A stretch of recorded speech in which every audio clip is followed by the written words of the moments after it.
If you're thinking about buying a home in Irvine and you think that you need 20% down to buy it, you're absolutely wrong. That's actually one of the biggest myths when it comes to home buying. Today I'm going to be breaking down exactly how much money you need or how much money you should be putting down on your first home. That way you might be able to get into a home a little bit sooner than you thought possible. Now, going back to the myth of 20% down, the average price right now for a home in Irvine is about $1.5 million. So 20% of that is going to be $300,000. And most people probably don't have that sitting in their bank account. And if we look at the statistics, on average, first-time homebuyers put between 6 and 7% down on their first home, not 20. And there's low down payment loans, even in expensive places like Irvine. And if you're thinking you can wait and just save up more often than not, the market is going to outgrow your ability to save more money. So now let's break it down with real numbers and see how much you need to put down on your first home. So if you're looking to buy the average home in Irvine for $1.5 million, these are the numbers. At 20%, you're going to be putting $300,000 down. This is traditional, but not necessary. 10% down would be $150,000. More realistic, but still a really strong offer. 5% down would be $75,000. This would require a private mortgage insurance, but it gets you in the market. And with an FHA loan and a 3.5% down, you'd be paying $52,500. Or if you're active duty or a veteran, you can use a VA loan with 0% down. Now, if you're looking for more of a starter home in Irvine, roughly around $750,000, we'll see what those numbers look like. 20% down would be $150,000. 10% would be $75,000. 5% would be $37,500. 3.5% with an FHA would be $26,250.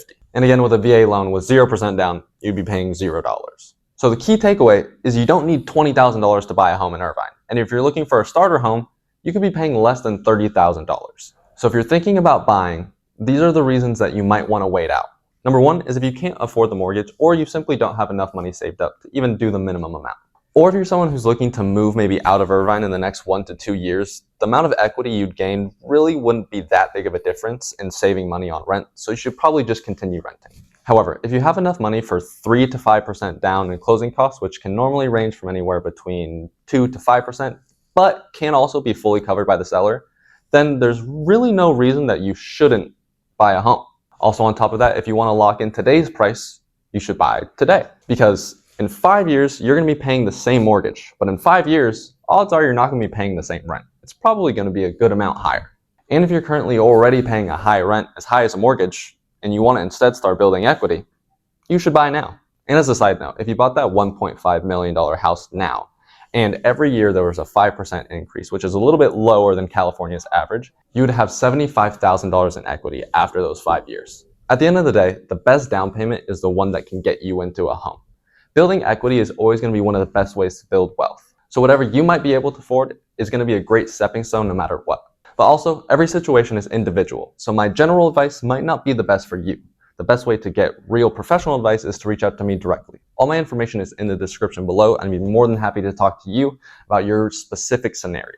I hope that video detailed a little bit into the myths of down payments and maybe how much of a down payment you should put.